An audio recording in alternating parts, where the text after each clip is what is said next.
whatever Swamiji is showing you.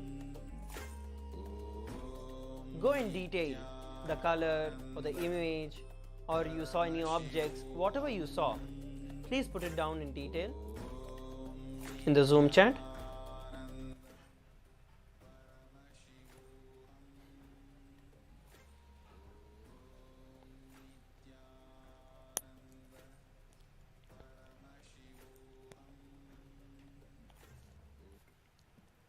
We have a few moments, please start putting in the chat. You can also pen it down. In a few moments from now, we are going to be looking at the image that was projected for all of us. We are going to identify, we are going to see and verify whatever Swamiji showed us.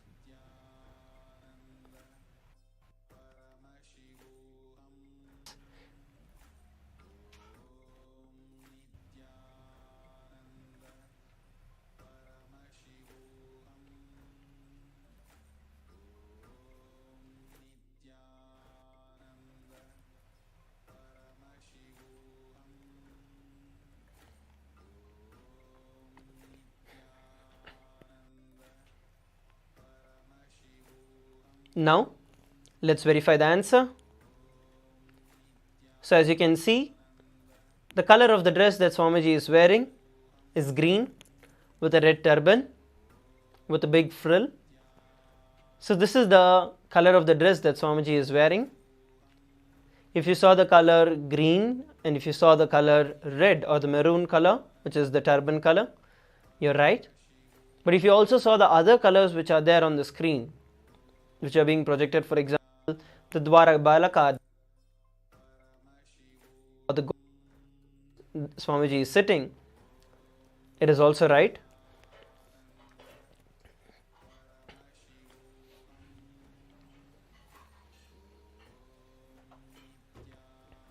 Yes, those of you who got the answers, wonderful. Congratulations to you. Now, those of you who are yet to manifest the power, don't worry about it, because we're going to be having multiple rounds of power manifestation. And as the Supreme Pontiff of Hinduism, our beloved Swamiji, told during the darshan, sit and attend the entire day's program. Attend all the sessions right from the yoga all the way till the end towards the darshan and then the power manifestation. When you sincerely attend the program, you will manifest the powers. So you need to integrate yourself, bring yourself back to integrity, and attend the entire day's program, and you will see that you surely will manifest the power. Now we are going to be entering into the next round of the power manifestation. We are going to be projecting another image of Swamiji wearing another color of dress. So let's get ready for this power manifestation. Please put on your blindfolds. Please put on your blindfold. Start chanting the Mahavakya, Om Nityananda Paramashivoham.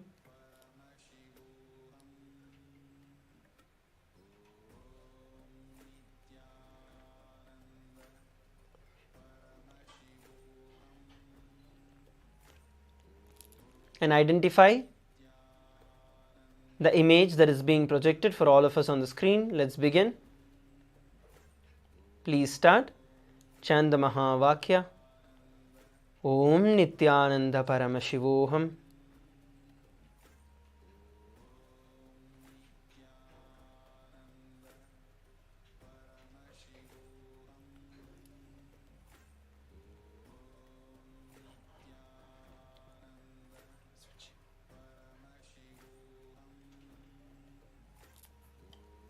Om Nityananda Paramashivoham. Om Nityananda Paramashivoham. Om Nityananda Paramashivoham. Om Nityananda Paramashivoham. Om Nityananda Paramashivoham. Om Nityananda Paramashivoham. Om Nityananda Paramashivoham. Om Nityananda Paramashivoham. Om Nityananda Paramashivoham. Om Nityananda Paramashivoham.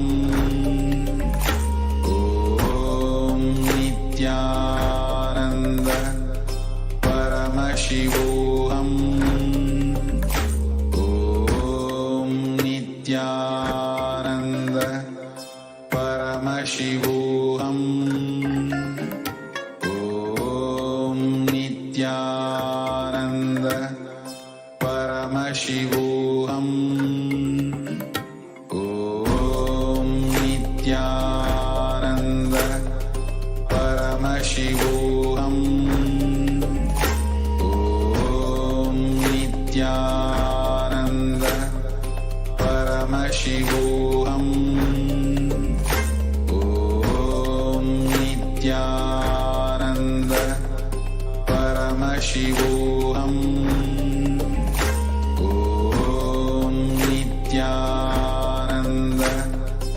Paramashivoham.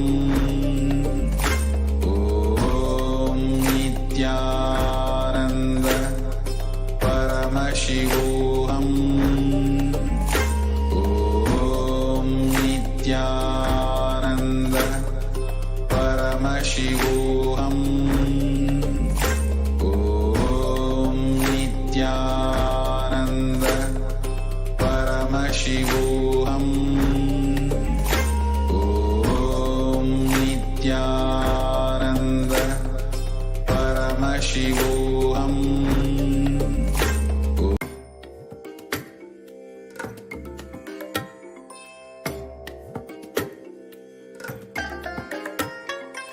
I bless you all. Let you all open all your three eyes and manifest the powers of Mahasudashiva. Om Nityananda Paramashivoham. Om Nityananda Paramashivoham. Om Nityananda Paramashivoham.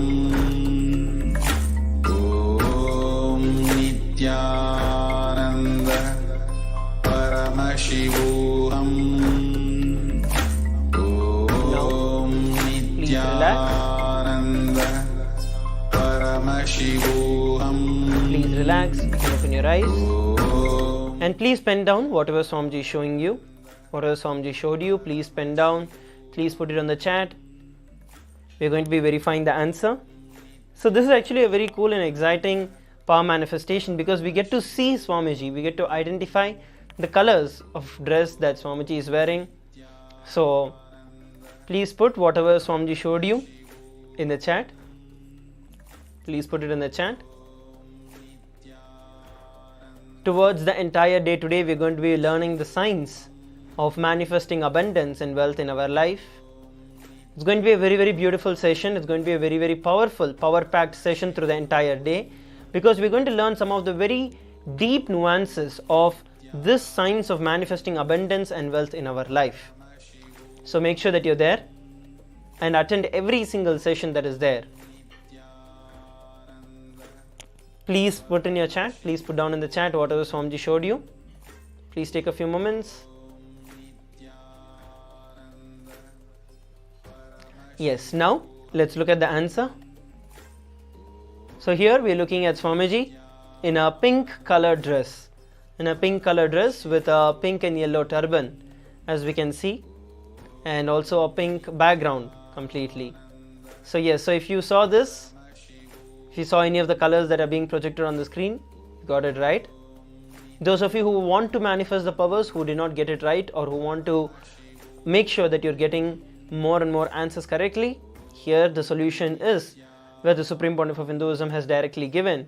Just attend the entire day's program today and you will be able to manifest the powers. So please take a few moments. Please share it on the social media, on Facebook. Use the hashtags #Kailasa, #NITHYANANDA, #Power Manifestation, #Paramashivoham, and share your experience of the power manifestation. In a few moments from now, we are going to be entering into the next session of today's program, where we are going to learn various powerful cognitions to manifest wealth and abundance in our life.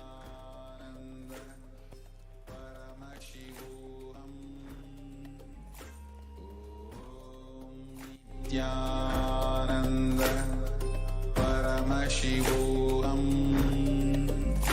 Om Nityananda Paramashivoham. Om Nityananda Paramashivoham. Om Nityananda Paramashivoham. Om Nityananda Paramashivoham.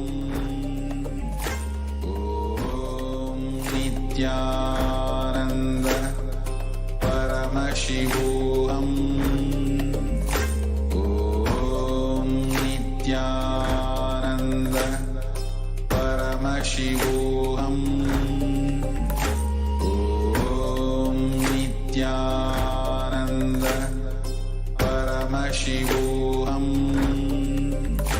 Om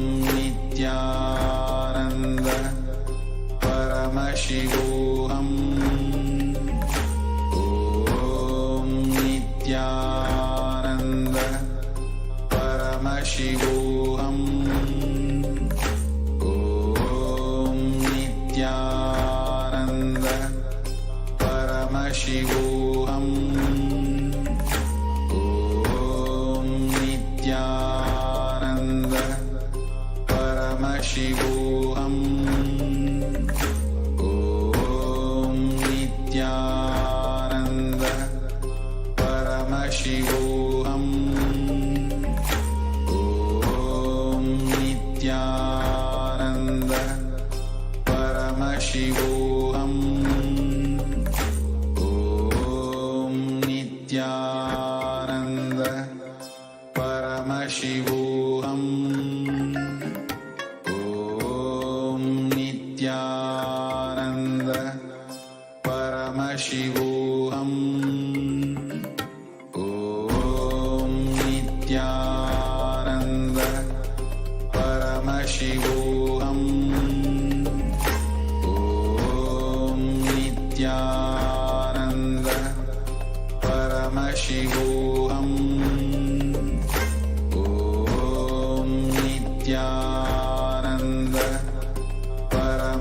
Paramashivoham.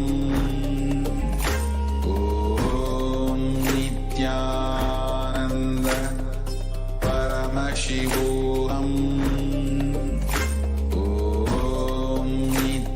Nityananda Paramashivoham. Om Nityananda Paramashivoham. Om Nityananda Paramashivoham. Om Nityananda Paramashivoham.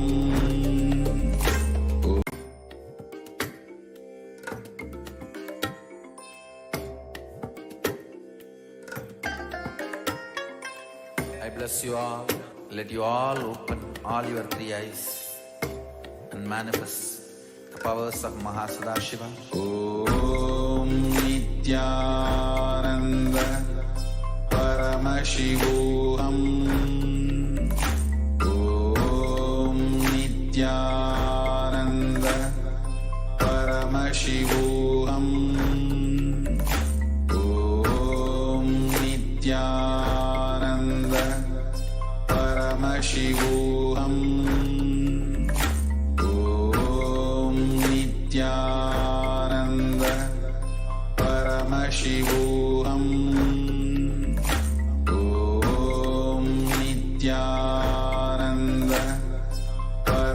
Paramashivoham. Om Nityananda Paramashivoham. Om Nityananda Paramashivoham. Om Nityananda Paramashivoham. Om Nityananda Paramashivoham. Om Nityananda Paramashivoham. Om Nityananda Paramashivoham. Om Nityananda Paramashivoham. Om Nityananda Paramashivoham. Om Nityananda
manifesting wealth.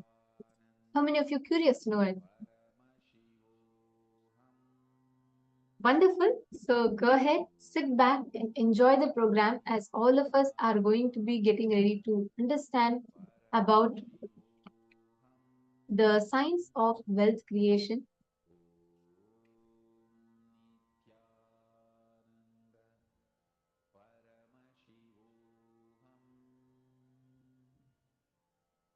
Great. Wonderful.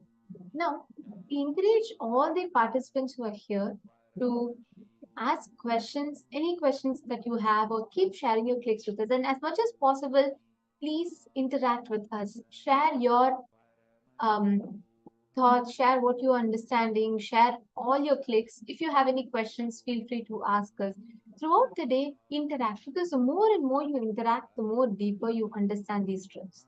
So now, without further delay, let's all enter into the first session where we're going to be learning about the abode of Parandama. We're going to be learning about the Vaikuntha Lok.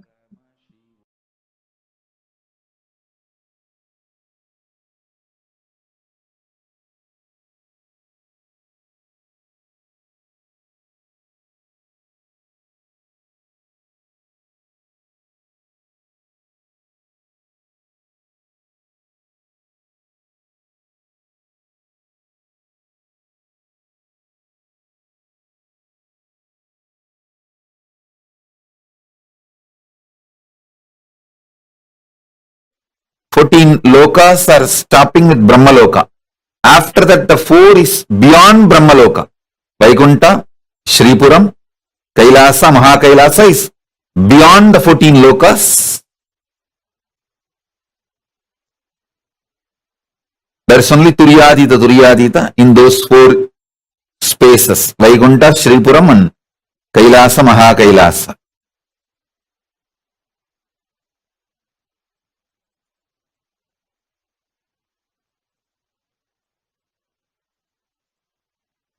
Like Vaikuntha is abode of Vishnu. What about Shripuram? See, Vaikuntha is abode of Vishnu, Parandama. Shripuram is Parameshwari, Paramashiva Shakti. Kailasa is Paramashiva. Mahakailasa is Paramashiva in his pure formless space. Beyond the form and formless space. That is Mahakailasa. In Kailasa, he lives as Paramashiva with form. Mahakailasa is a pure formless space. Intense life, alive. Even if you meditate on it, you will feel ecstatic.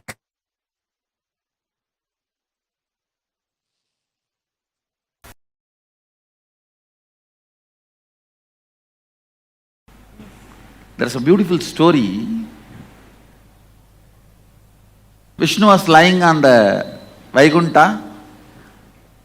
Mahalakshmi was pressing his feet. Suddenly Vishnu got up and started running.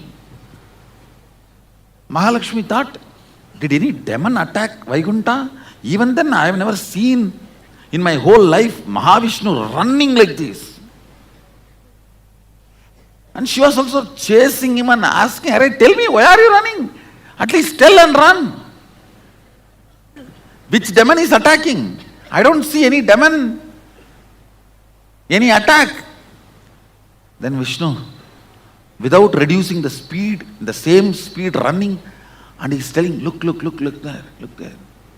There, the Prahlada was trying his small hand and trying to show in which pillar Vishnu is there. The father is asking, Hiranyakashipu is asking, hey, in which pillar your Narayana is there? In this pillar or that pillar? So the Prahlada, small kid, he is only a 5-year-old kid. When Narasimha Avatar happened, he is only 5 years, not even 6. 5 running. So that small baby is raising the hand and trying to show. Narayana says, whichever pillar that finger is showing, I have to get into that pillar. I can't afford to let my devotee down. It boils down there.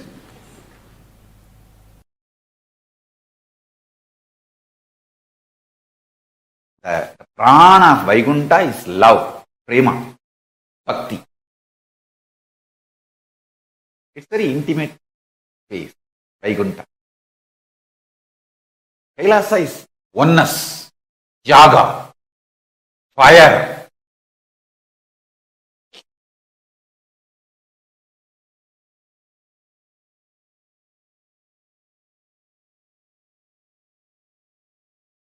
Vaikuntha is more like a cool prema bhakti, the love space.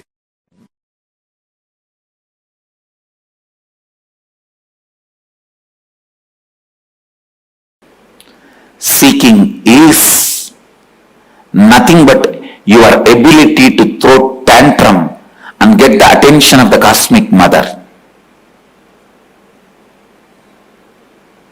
I am telling you, just sit under one tree with a depth and decision of seeking. Simply Kailasa has to shiver. Kailasa will shake.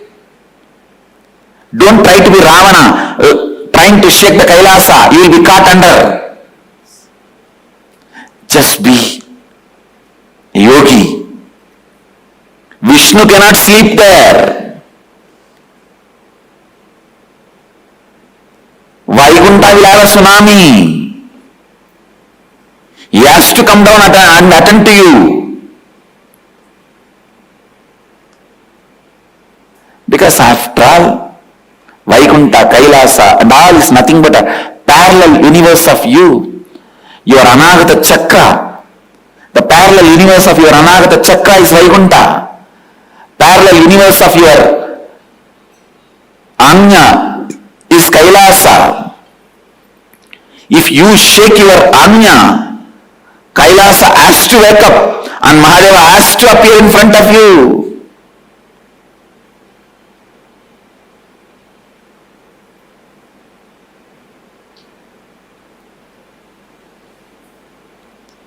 Don't be arrogant out of your seeking. Actually, when you are seeking, arrogance will not even happen. Now when I am explaining, don't see this as arrogance. Very pure, clear, confident and the straight, right guidance I am giving you. It's not arrogance. When I say, if you sit and open your third eye, the parallel universe of the third eye, Kailasa has to shake and Mahadeva has to appear. I am not arrogant. I am just revealing some of the very deep, sacred secret to you. If you sit and open your Anagata Chakra with the depth of seeking, simply there, Narayana has to wake up from his Yoga Nidra and appear in front of you.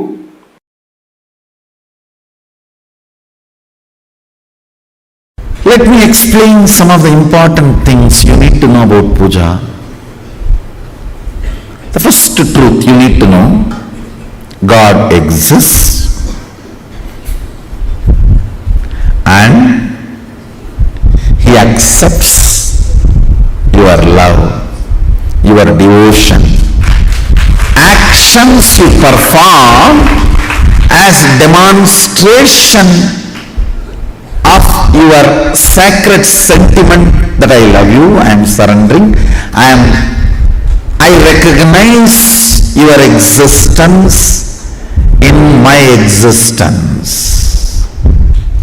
Whether you are happening to me in the form of joy, health, wealth, bliss, contentment, all the good things I feel as good things, or some things which I am not yet able to recognize as good things. You may be happening to me in whatever way you want, whatever way life is happening to me, but I do recognize your existence in me, in my life, in my existence. Sharing this truth authentically is what I call devotion, bhakti.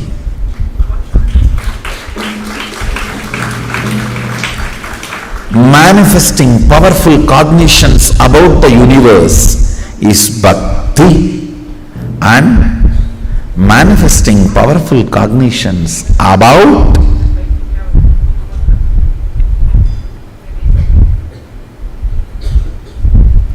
everything that exists is puja. Puja is the time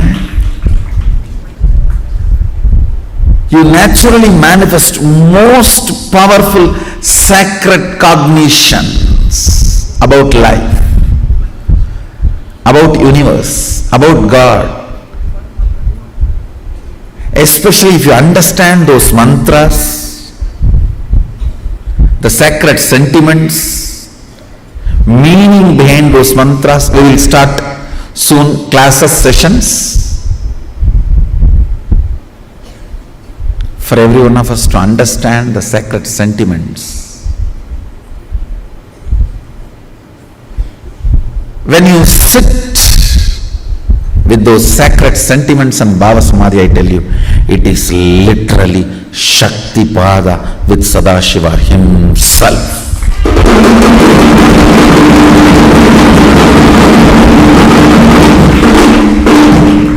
It can manifest so much of powers, state of Sadashiva, space of Sadashiva, and powers of Sadashiva.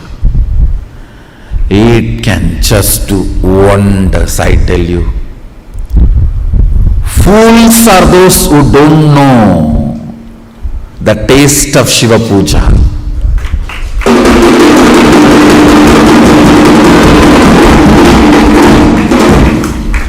It is actually literally missing an important component in the life. When I use the word Shiva Puja, maybe you should take this as a meaning of Ishta Devata Puja. I don't want to exclude the Shaktas or Vaishnavites or other deity worshippers.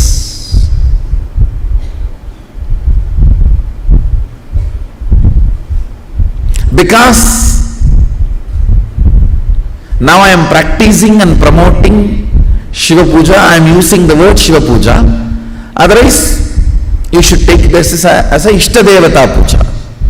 Whoever is your Ishta Devata, I tell you, the Ishta Deva Puja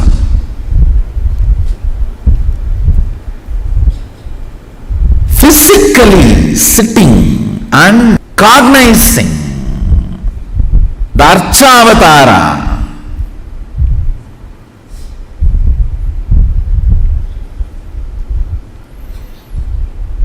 and collecting all the things needed to offer it to him,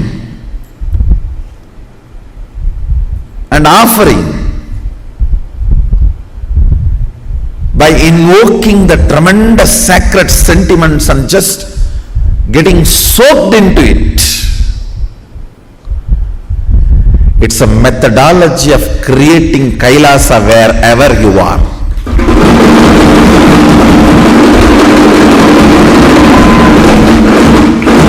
You have power to manifest Kailasa where you are. And your sacred sentiments are so powerful, he has to recognize it. And he is waiting to recognize it.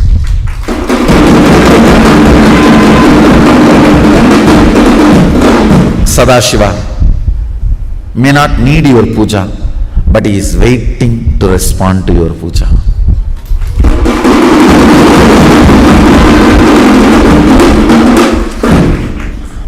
Your sentiments are different. You think, oh, if he is waiting for me, then he needs me. No.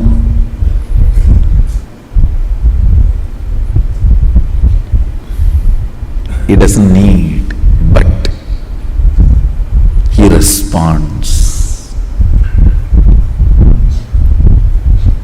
He is alive, very much alive, available.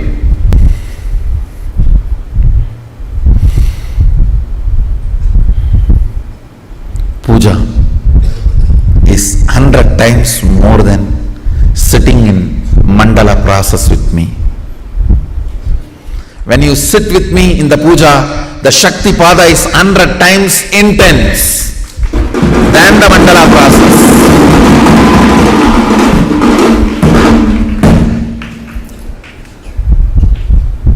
Because the sacred sentiments invoked.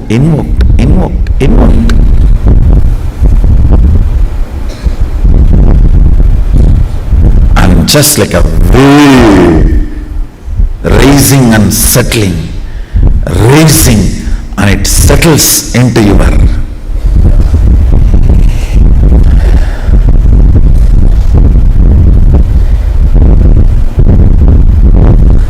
muscle memory. The sacred space of puja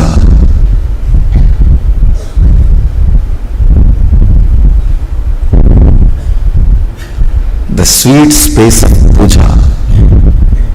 So it is such an intimate romance, I don't have words to describe it.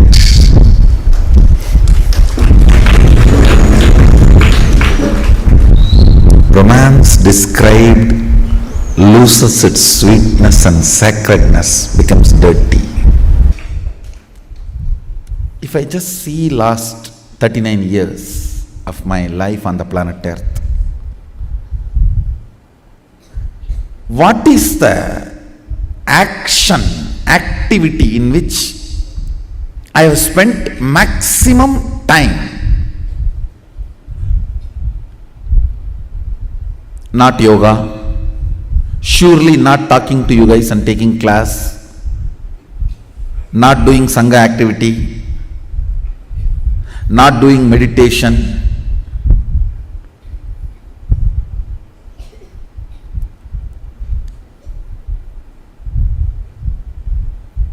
At least equivalent of the time I spent on all these activities, I spent on puja.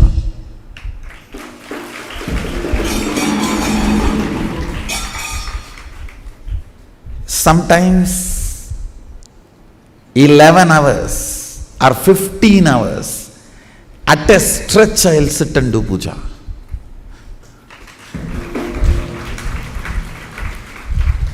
Understand, I may promote the Shaivite rituals, Agamic rituals, but I myself was Sakta.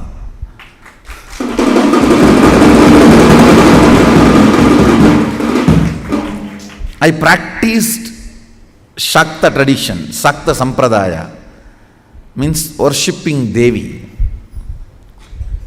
Basically, I received Bhuvaneshwari Vidya from my Guru, Vipudananda Puri, after I had darshan of Devi appearing, and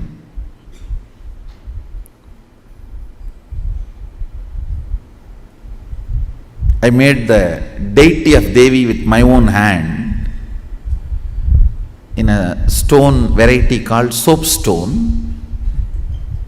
In Tamil they say Mavakkal. It is a kind of a soft stone. I myself made tools with my own hands and carved, took the help of local carving artisans, few hours their support.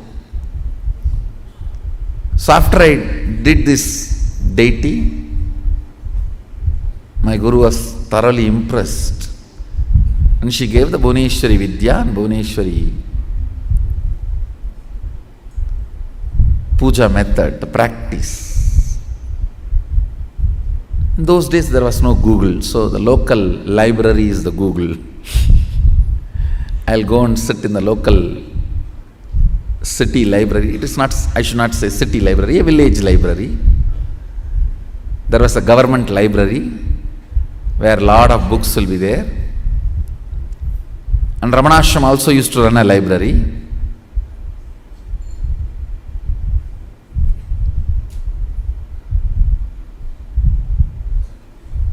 So I used to go there and sit and download the books. I used to go and sit and copy the puja patadis available in the library. You can all see the deity I carved after having darshan of Bhuvaneshwari. Exactly as I had darshan, I carved her. I carved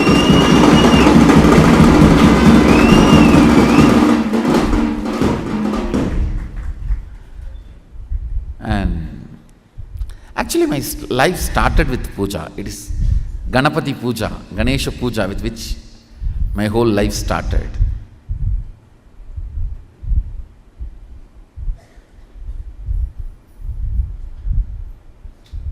If I am not doing what I am doing, I will be only doing puja. I would have been a pujari.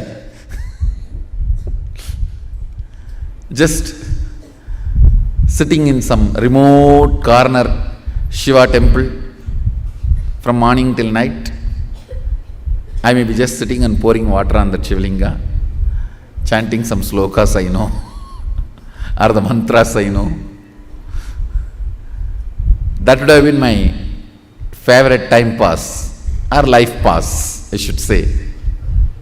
After I started preparing the manual, my guru used to correct the spelling mistakes and she will give me the meaning and procedure.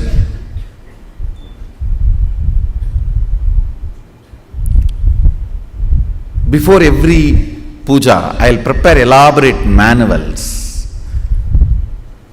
to instruct myself and study. Still, fortunately, we have few manuals protected by my mother. Some of the manuals I prepared for Sri Vidya and Ramakrishna Puja and other Shodasopachara Pujas, like Sadashiva's Puja and Ganapati Puja and Durga Puja and Vishnu Puja.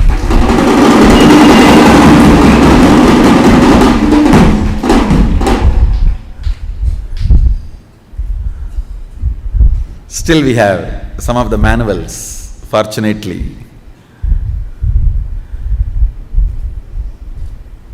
Much of them are Sanskrit and Tamil mix, means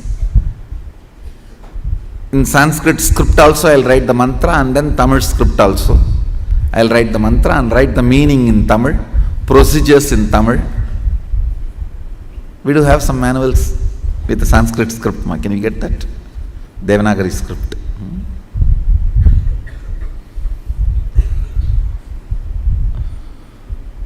Some I will write only in Tamil. But I will first prepare elaborately to educate myself. Thanks to my grandfather who put this seed of puja inside me, I have seen his sincerity. See, when the business hours increase, he will come back to home only night 1 o'clock. And after 1 o'clock he will take bath and do the night puja. Night puja will be only 10-15 minutes. Then he will sing for some half an hour, all the stotras. He will go to bed by 2 o'clock. Next day again he will be up, awake 4 o'clock, take bath and do his pranayama. I have not seen him doing yoga, but I have seen him doing pranayama. He will do pranayama and start his puja. He is not a great pandit, but whatever few mantras he knows and stotras, with that he will do a very relaxed, spending lot of time, not hurry-burry, washing and cleaning those deities, clothing them and jewelling them and applying sandalwood paste and offering flowers or bay leaf and then the Naivedyam. Elaborately, very relaxed way, at least 1 hour he will spend. I have seen this from the time I remember me. From the time I remember me,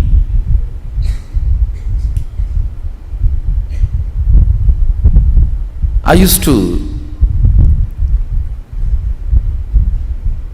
sit with him. It's like a Skandamata's age itself. My mother used to put me where he does puja. So only hearing his morning puja bell, I'll open my eyes.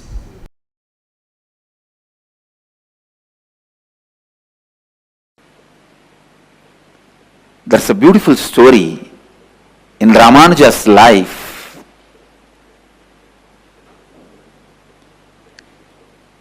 He goes to his guru and asks him to give one method to achieve the ultimate. In Vaishnavism, the ultimate is the space in Vaikuntha, means the space of Vishnu. Ramanuja was in such high level of completion, the Guru gives him the initiation into the great mantra, Namo Narayana, Om Namo Narayanaya. And immediately, Ramanuja gets the glimpse of that space, because he was in right context and the initiation was given, immediately gets that space.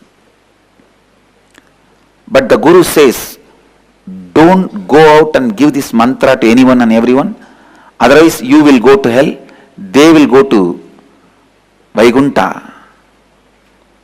But I tell you, whenever you experience, you will be possessed by the spirit of enriching. Whenever you experience, you will be possessed by the spirit of enriching. Here Ramanuja was possessed by the spirit of enriching. He runs to the temple tower, stands on the roof and calls everyone and says, come on, come on, come on.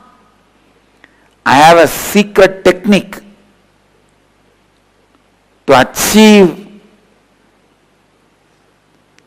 Vaikuntha.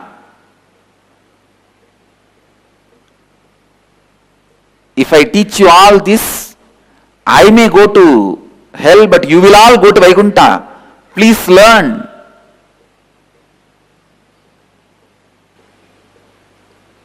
Immediately, he initiates everyone into that great principles and the Maha Mantra, Ashtakshari, Om Namo Narayanaya. And please understand, you cannot even stop yourself from creating when completion happens in you. Completion is so powerful that uses you and simply creates naturally through you. When you complete, creation becomes your natural self-expression, and you cannot stop even yourself from radiating creation.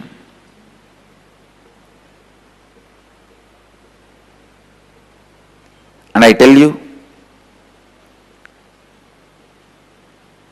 if I am asked to stand on the rooftop and shout, I will shout only this one word: completion, completion, completion, completion.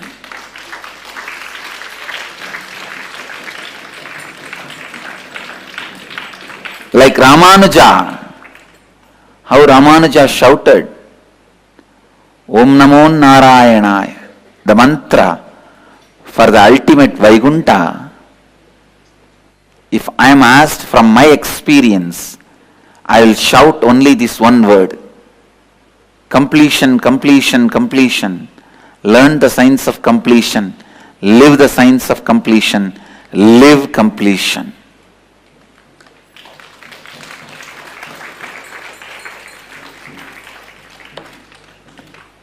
I know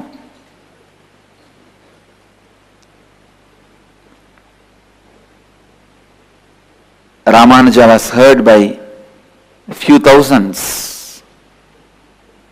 Now I am heard surely by few millions, because I am shouting in the media. But I tell you, completion, completion, completion. Learn the science of completion and complete with everything.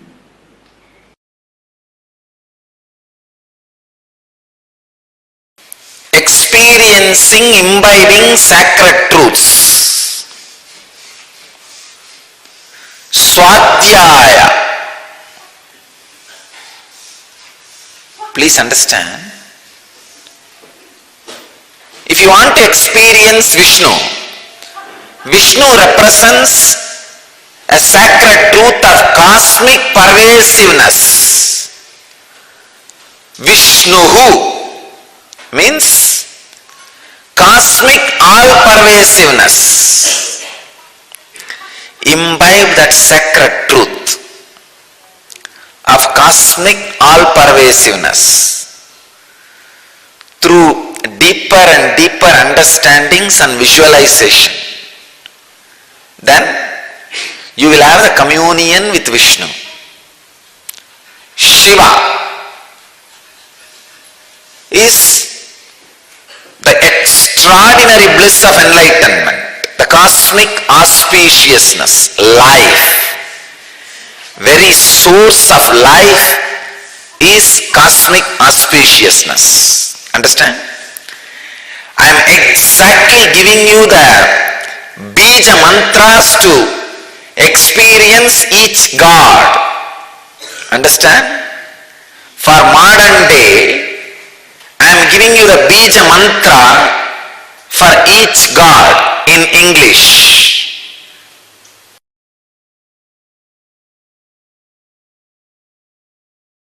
Pure consciousness is all pervasive. Even the moment you meditate, you just know.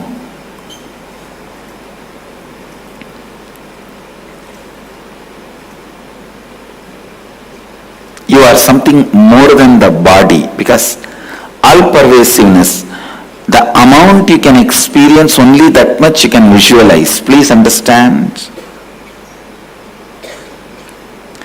Physical things, for example, this seat, this asana, even if you don't experience what it is made of and how it feels, you can see it.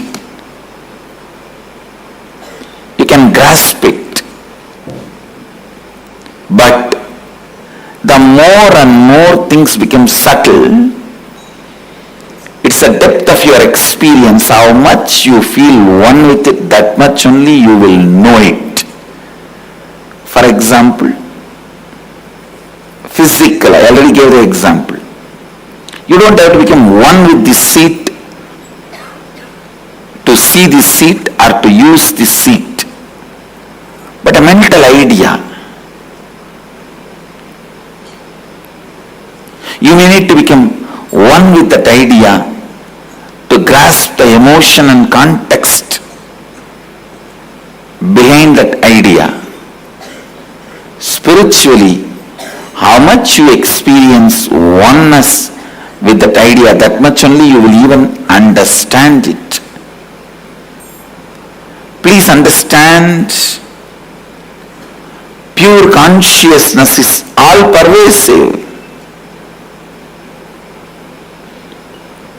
Meditate on it. What is it? All pervasive. Is it ocean? No. Even water is not all pervasive. Is it air? No. Beyond the Valimandala, they are filled. It's not all pervasive. Then what is the all pervasive? Space? No. Like space. Because even in our space only there are some few billion planets. But universe is much beyond. Few billion planets we have ever understood or imagined. Vyakta, avyakta, manifest and unmanifest. Manifested and unmanifested. Vyakta, avyakta. manifest and unmanifest.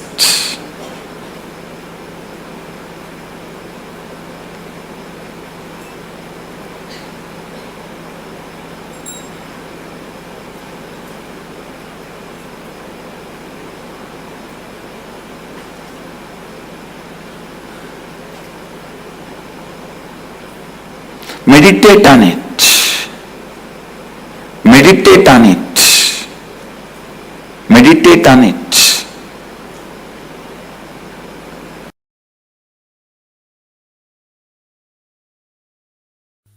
Vaikuntha Ekadashi is the day. So tonight Dwadasi starts.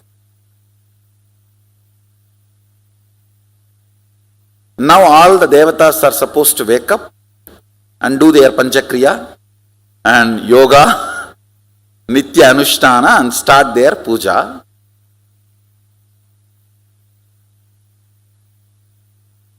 As a gift, bonus, Vishnu opens all the 11 dimensions and blesses the universe. Anybody has a free entry today.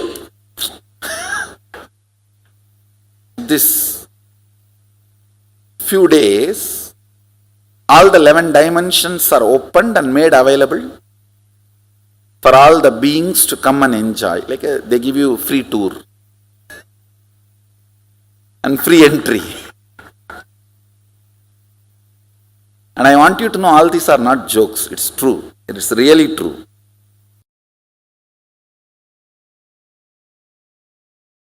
Listen. Los Angeles Kailasa is one of the most important Kailasa till now I have manifested. The deities are literally birthed by Paramashiva, myself directly. The Archavataras residing in Los Angeles can connect you directly to Kailasa and other vertical time zones. Sit, pray to Venkateshwara in Los Angeles Kailasa, you will experience Vaikuntha directly. Connect, worship Ganapati in Los Angeles Kailasa. You will experience Kailasa directly. You will see Ganapati in Kailasa directly. Every deity. Same way. Rajeshwari in Kailasa, Los Angeles. Connect with her. You will directly see Sripuram, Parashakti, Parameshwari, Rajeshwari. Every god in Los Angeles is directly birthed by me, Paramashiva, myself. The deities there directly will connect you to other portals, other lokas, and bring all the best things from that loka. Not only the boons you ask, darshans of gods and liberation itself. Los Angeles Kailasa will be one of the most important Mukti Kshetra. This temple will be there forever till sun and the moon is there. That temple cannot be shifted. That deities cannot be shifted. It will be there forever. Liberating millions and millions and millions. I tell you,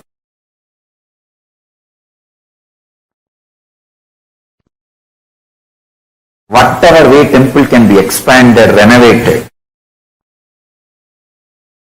but the deities have to be there permanently forever. They cannot be moved, and they will directly connect. Anyone who comes there, prays there to Kailasa, immediately.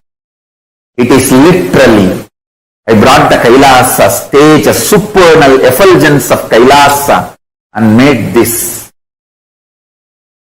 Los Angeles Kailasa. there will be a huge ecosystem, enlightenment ecosystem in Los Angeles.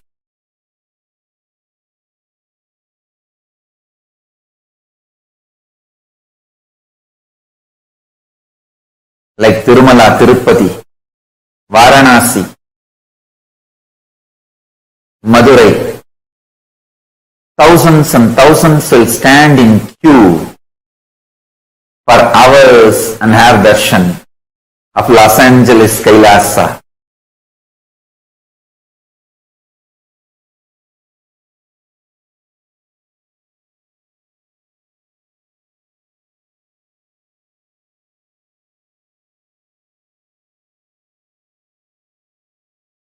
Paramashiva, myself, will be ever present, eternally manifesting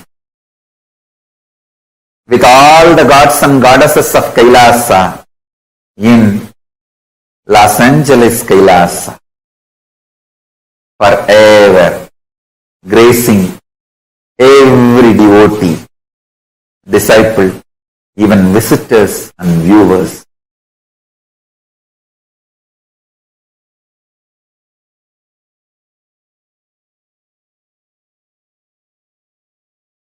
Los Angeles Kailasa is one of the connection points with Maha Kailasa and Bhuloka and all other lokas, spaces.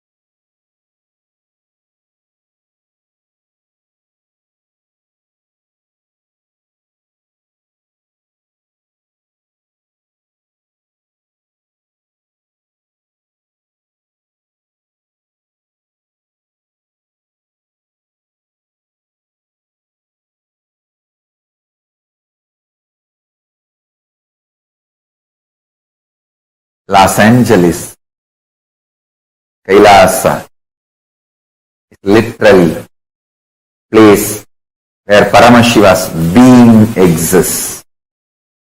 He is not only in the form of energy, superconsciousness, state, space, powers, he is in the very form of the being, accepting, receiving our worship, prayers and responding with the grace and compassion and love and blessing.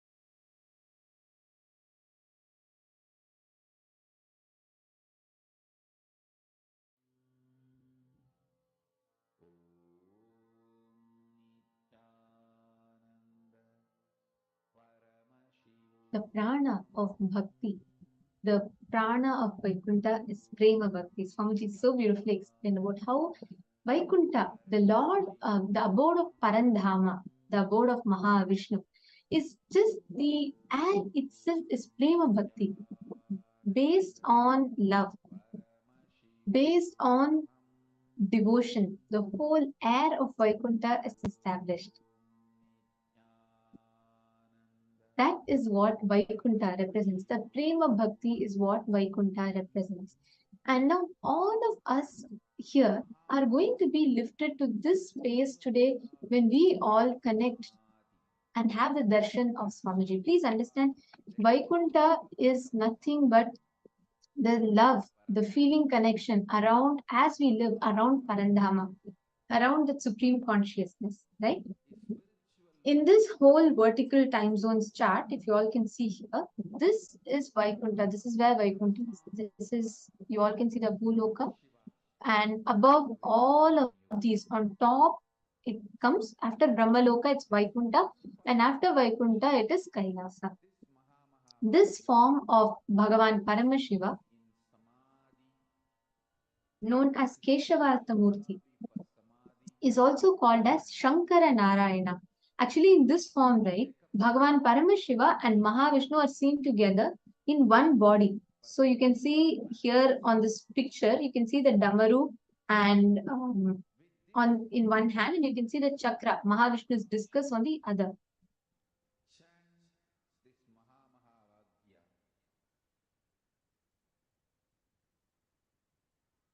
It is a very beautiful picture. This is the image where Swamiji himself had carved this deity, and this is the deity of Mahavishnu, Venkateshwara, in the Los Angeles, in the US. And this is the Venkateshwara in Southern California, and as its largest and the most blissful manifestation of Mahavishnu, sculpted and consecrated by Swamiji himself. And Swamiji's vision was to create a golden shrine for Bhagavan Venkateshwara as an exact replica of the Sanctum Sanctorum of the Tirumala Tirupati Venkateshwara.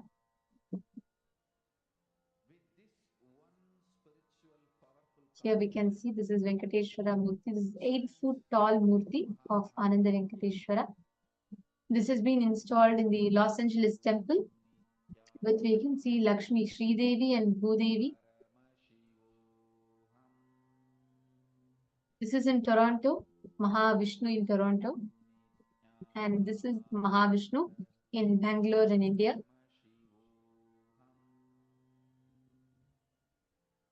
Like Swamiji explained, Vaikuntha is a space which only can be attained by love, devotion. When you are connecting to Mahavishnu, when you are manifesting, you just need to connect to that space. Whatever is willed by your consciousness will attain. You will be able to attain that. Actually, the Shastra Pramana beautifully tells the power of attaining whatever is desired by mind. Prapti is attained in Vaikuntha. Parallel universe is of your Anahata Chakra is Vaikuntha. Paushkaragama. The Vidyapada beautifully describes how the Ishitva, Vashitva, Prakamya, and Prapti is attained in Vaikuntha. It is in this space that all of us get to manifest, and Vaikuntha can be reached only by pure devotion. Devotion is the key to reach Vaikuntha.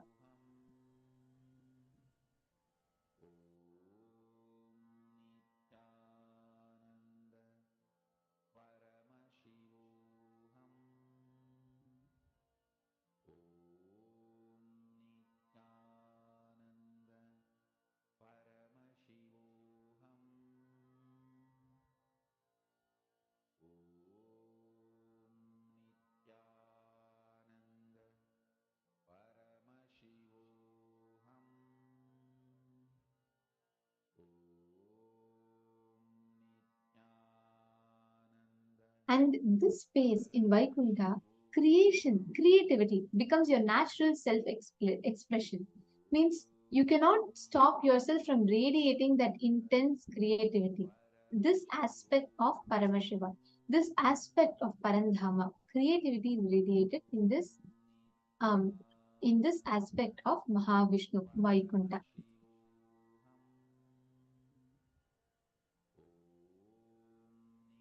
Actually, Parandama, the space, whenever you awaken that ultimate love and bliss in you, you start manifesting that experience. Now, there's a very beautiful kriya that Swamiji has given, using which you can manifest that intense love, that prema bhakti. Okay, but can I request everyone to come on camera for this kriya? It's a small meditation process, a technique, a very powerful one to awaken the love energy in you. See, Anahata is your heart center. The parallel universe manifestation of Anahata is Vaikuntha. And when your Anahata is awakened, when the Vaikuntha dimension is awakened in you, you manifest the powers of Prapti, Prakamya, Ishitva, Vashitva, the Ashtamaha Shakti, which we will be manifesting today as well. Now, every one of you are going to be doing a very powerful technique to awaken your love energy in you. And this technique is not intended to be a substitute for any professional medical diagnosis or treatment. So, if you're an individual with any type of medical condition, or if you're elderly, if you're below 14, or if you suspect that you are pregnant or you might be pregnant already, do not do it. Please confirm with your doctors before you do it once. So, this Kriya basically infuses tremendous creativity in you by bringing peace, silence, and awareness. It breaks one of your powerful blockage called the Hridaya Granthi, which is a very powerful knot, which constantly creates fears and complications in you.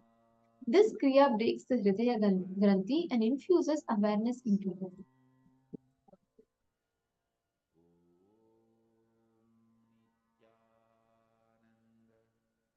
So can I request everyone to sit in Vajrasana as shown in the picture here?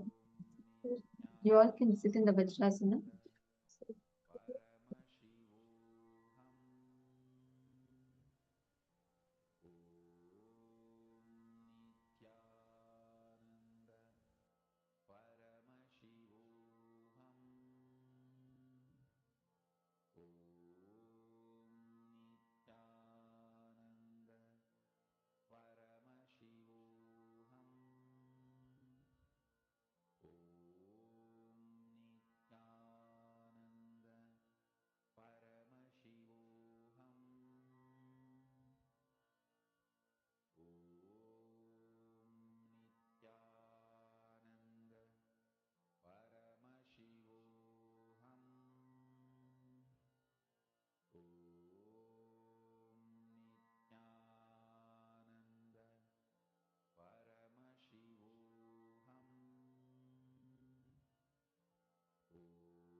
Now, once you have been seated in this position, we are going to be entering into the next step of the Kriya. Now, with a bellowing sound, forcefully blow out air out of both the nostrils so that your abdomen gets tucked in and up. Slowly allow the body to inhale. You're going to be repeating this cycle for 3 minutes. And this is more like a warming up step. The Bhastrika it is called. You're going to be putting your hand on the stomach and you're going to be forcefully exhaling. Okay? Are all of you catching it? We'll be showing to you all once. See, please make sure your breath that you are taking in, exhale it forcefully out. Okay? Make sure that you're putting you all can put your hand on your belly and you can actually feel it. Please sit straight. Okay, so you're going to be putting your hands on your belly and you're going to be forcefully exhaling. You can actually feel your stomach moving in and out. So put your hands on your belly.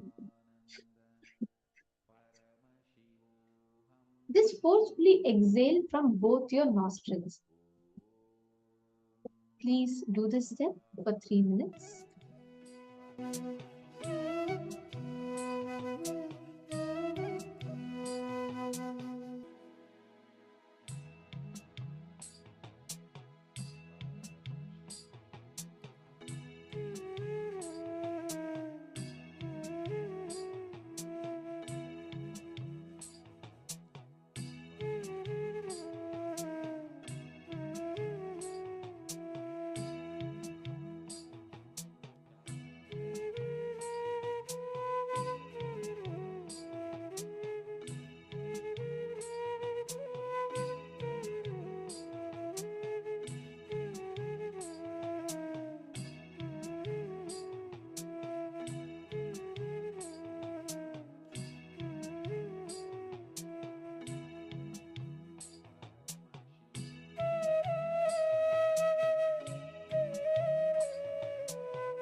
is all enter into the second step of the Kriya. This is only like a warm up, like a preparation. Now we're going to be entering into the second step. Close your eyes. Relax the whole body. Please close your eyes and relax your whole body. I request every one of you to please follow along and do not worry.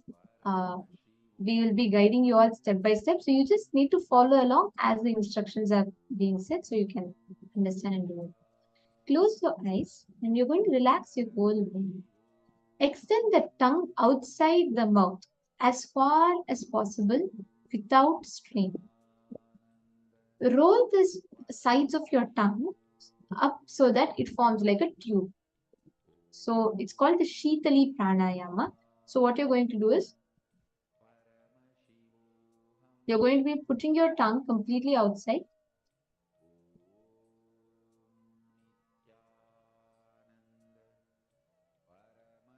So you're going to be inhaling, drawing the breath through the tongue and exhaling through the nose. Clear? For all of you understanding?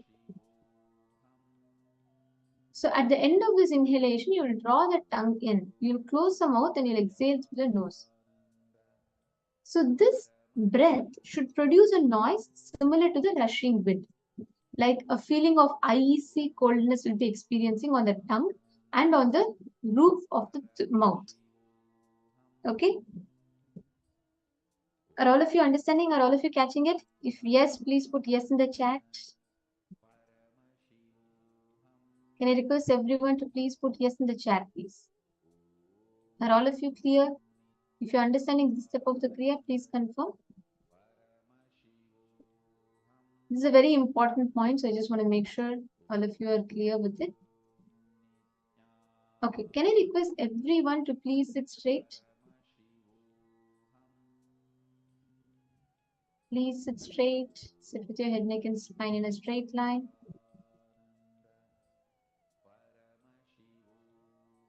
Yes, you're going to be rolling your tongue into a tube. You all can do it along with me. Stretch it out as far as possible.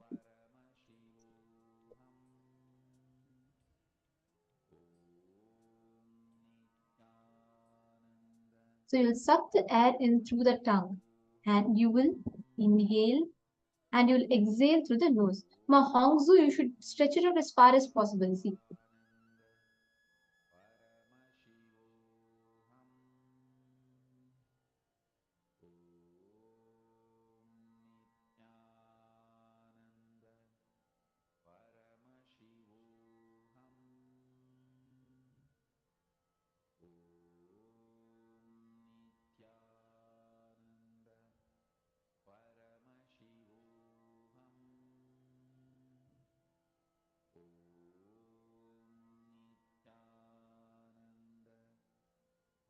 You're going to do this Shitali Pranayama for 7 minutes. Please sit straight. I request everyone to do this along.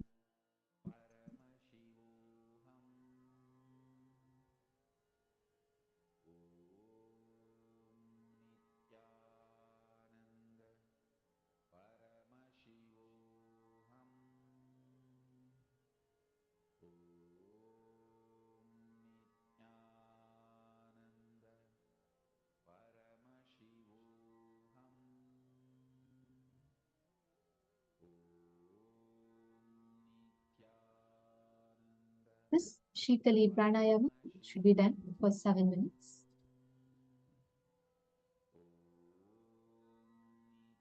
Please make sure you're not slouching, sit straight, have your back straight.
Please do this step sincerely. Request everyone to not stop. Please do it. It should be done consistently for 7 minutes to have the impact. Please continue doing this step. Please roll your tongue and make it into a straw shape. And you're going to be manifesting. So you're going to be breathing.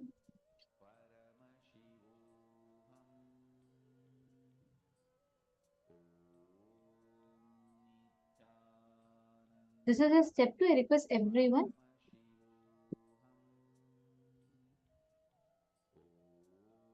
Inhale through the mouth, exhale through the nose. Mayujinkin. That is right. You don't need to hold the breath while doing this. You inhale, take your tongue in, and then exhale. Again, inhale, take your tongue in, and exhale.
Actually, this will not make you fall asleep. Every one of you, as you're all doing it, this will make you feel very fresh. So do this, and after this step, in the next step of this process, keep your eyes closed. Inhale simultaneously through both the nostrils and also the mouth. Hold as long as you can, as long as you're comfortable. Don't try to hold for too long and don't become uncomfortable. You're only going to do this step as long as you're comfortable. Okay? Listen very carefully. You're going to be inhaling simultaneously.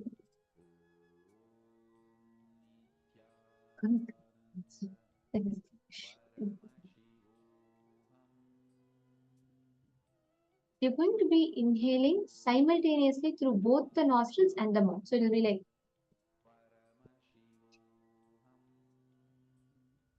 and hold it.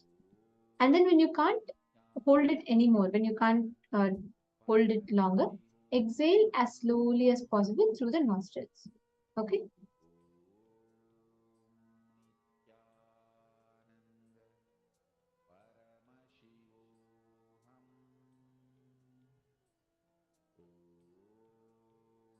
Inhale through the mouth and both the nostrils. Hold it and exhale through the nostrils. See, actually, you all should know this will give tremendous relaxation. It will make you feel like you had a good sleep and you came.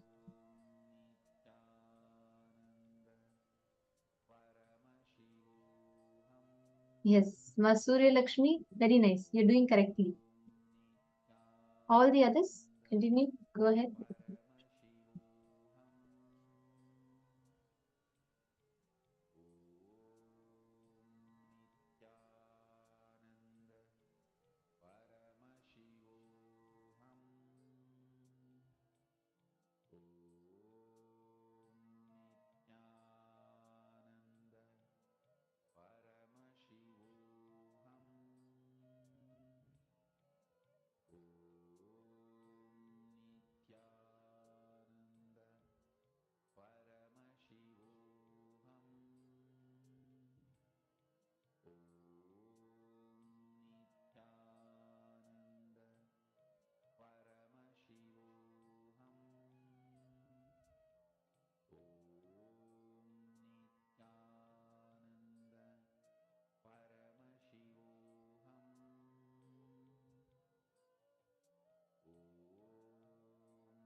Now, please relax.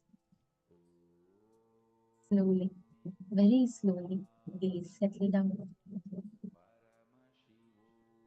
Now you can take a few minutes, drink some water, breathe in and breathe out normally, and relax.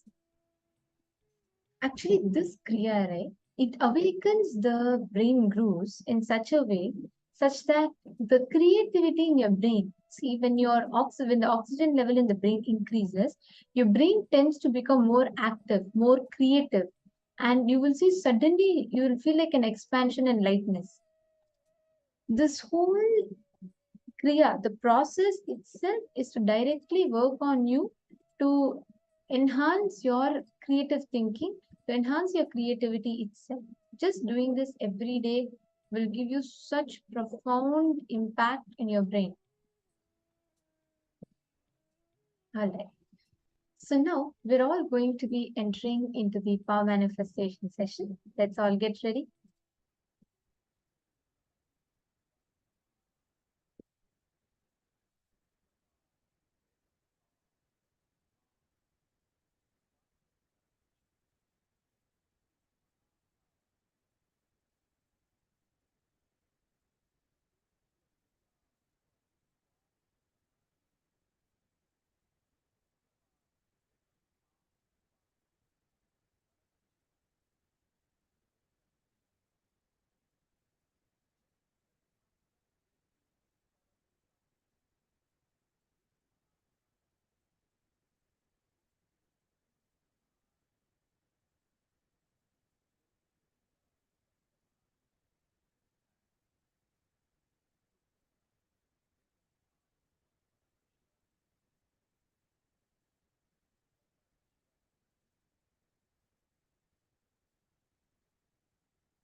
Sure, please, Satya.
Now, today we have so many exciting powers. The powers for today are the Ashtamaha Shaktis, where we're going to be manifesting the 8 lordly powers that actually are they're the Ashta Aishwaryas, they're called. They are the characteristics of a Bhagavan. When we say Bhagavan, there are various characteristics. There are 6 characteristics which are encompassed in that, one of which is these Ashtaishwaryas, these 8 great lordly powers. We'll be starting with the power of Anima and Mahima, which are the powers related to the body. The physical body is what is the manifests through which these 2 powers of Anima and Mahima manifest. These are very exciting powers because with this power, we'll be able to change the size of an object, of yourself and of any external object. Changing the size of an object. Anima means making it smaller. Mahima means making it bigger. Are we all excited for this? Let's enter into this round of power manifestation now. We'll start with the Shastra Pramana for the power for the Ashtamahashaktis.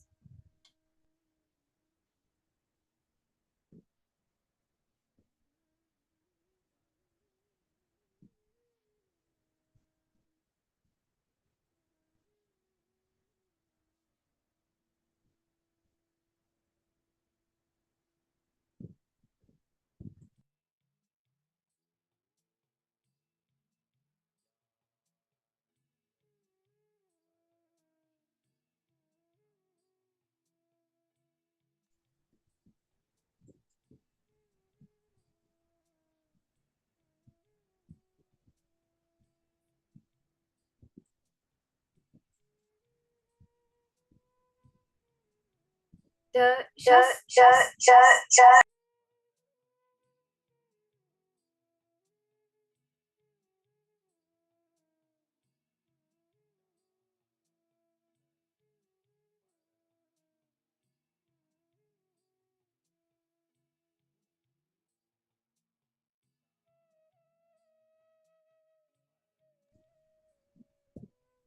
Sorry for the technical glitch.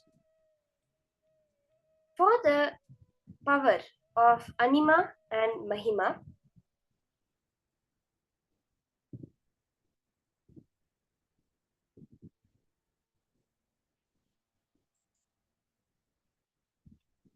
the Shastra Pramana is from the Vijnana Bhairava Tantra, where it beautifully says, for the power of Anima, it says, Anima Paraman Vader Apisukshma Tarasthitihi. And for the power of Mahima, it says, Mahima Vyapya Chasthanam Brihaddehendriyadibihi. These both powers, along with the Laghima power, are the three powers which function from the body, that are expressed through the body.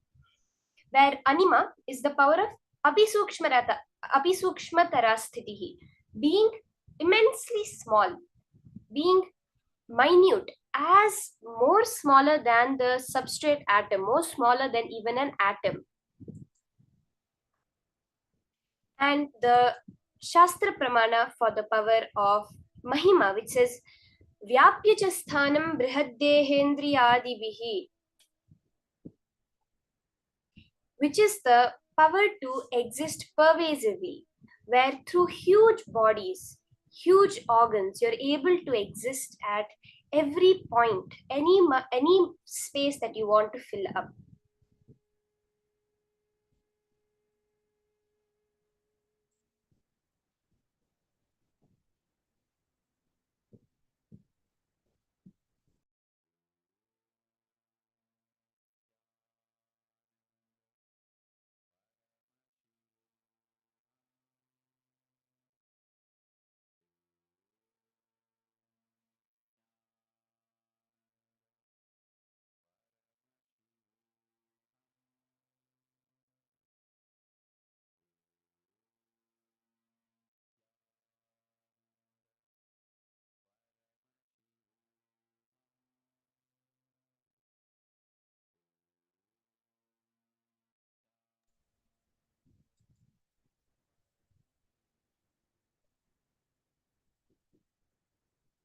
The Apta Pramana for this power is where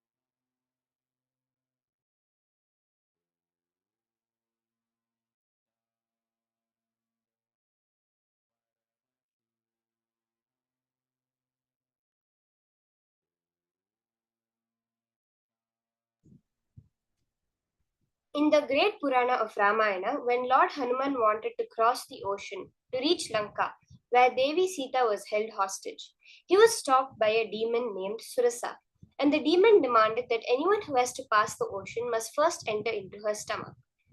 Hanuman stretched himself to 10 yojanas, bigger than her mouth was at that time. Then Hanuman stretched his body to 30 yojanas, and Surasa enlarged her mouth to 40 yojanas. Then Hanuman stretched his body to 50 yojanas, and Surasa widened her mouth to 80 yojanas. Like this, it kept on going. Then suddenly, when Hanuman saw Surasa's mouth so huge and enlarged, he just entered into her mouth and immediately came out within 1 second. He shrunk his body to the size of a thumb and went in and came out, thereby fulfilling her condition of entering her mouth and coming out. Then Surasa revealed herself as the mother of all serpents, sent by the Devatas in the form of a demon to test Hanuman. And very beautifully, she blesses Hanuman to be successful in his mission. This way, we see both Hanuman and Surasa manifesting the power of Animan Mahima, where as Hanuman is growing bigger, Surasa is also growing bigger, and then when Hanuman suddenly becomes small, goes in and comes out.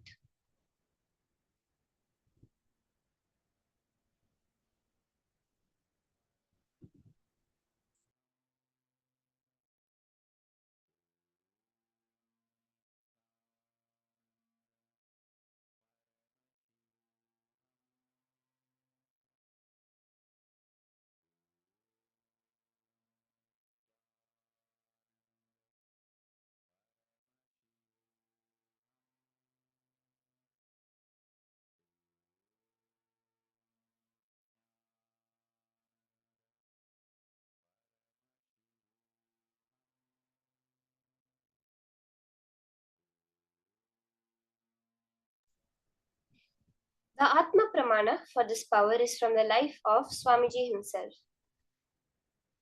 which happened on 12th October 2005 in the Los Angeles Nityaneshwara Hindu Temple, the Paschima Kailasa. The Nataraja deity at the Los Angeles Paramashiva Hindu Temple is 6 feet 10 inches tall. The door to the temple is 6 feet 8 inches. So, in planning how to move the Nataraja into the temple, the disciples told Swamiji about the problem. Nataraja would not fit. His reply, "Don't worry, Nataraja will fit." They thought they had made an error in measurement. They went and remeasured both the door and the deity. Still, there was an issue with the size of Nataraja. The disciples of the temple suggested to Swamiji that they make a new large doorway in the temple to bring the deity. He again said the deity would fit.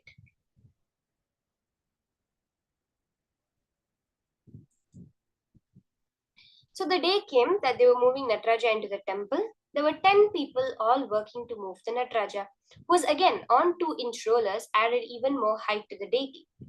They came to the door. Nataraja was 4 inches too tall. They all stopped and turned to Swamiji. Swamiji asked the disciples to push up on the door frame.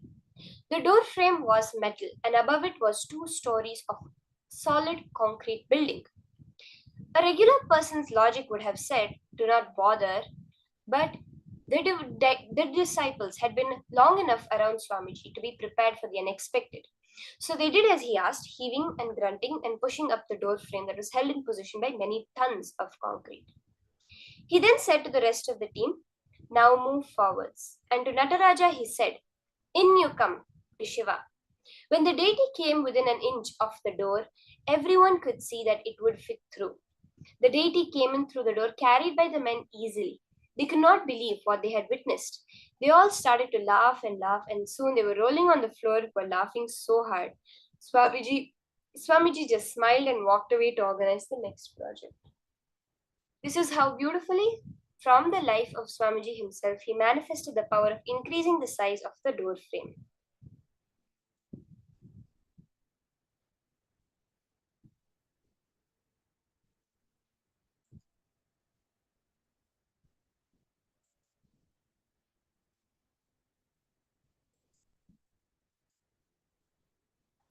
So in the first round of this power manifestation, we'll do the power of Mahima. increasing the size of an object. So can I request everyone, for the starting of this power manifestation, you can get any object which you consider as a precious object.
Nityananda Paramashivoham. Once you have collected an object, you can collect some precious object like a gold chain, a ring. Yes, Ma Hongli Wang, you can use this object to directly increase the balance of your account. Very much, Ma. You can use this power. You can sit and keep any representative of wealth in front of you. You can keep a ring or some precious object, something that you consider wealth in front of you, Ma. And you can manifest the power of Mahima on that object. Keep your context big. See that now the size of this object increasing is directly proportional to the balance in my bank account increasing. And it will happen. Today's full day we are having the blessings of Keshavartha Murti, the Lord, the manifestation of Paramashiva showering wealth on all of us. Through this power manifestation, make the manifestation of wealth also happen in your life. Once you have marked the current height, the current size of the object, sit straight, connect to Paramashiva, and declare the height of your object to increase. Once you have made the declaration, get into the space of intense unclutching, vibrating with the Mahava.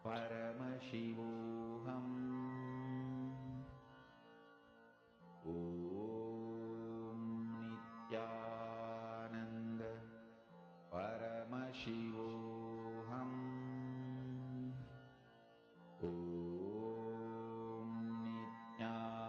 Nityananda Paramashivoham.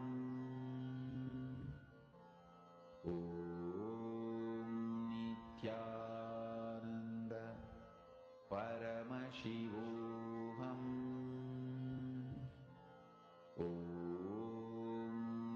Nityananda Paramashivoham.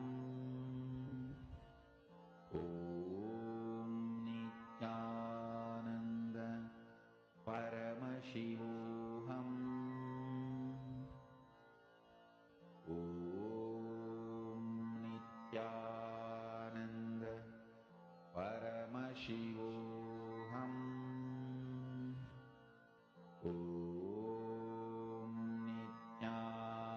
Nityananda Paramashivoham.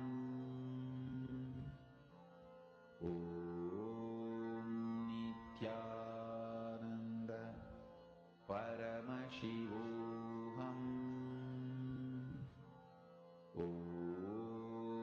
Nityananda Paramashivoham. Nityananda Paramashivoham. Nityananda Paramashivoham.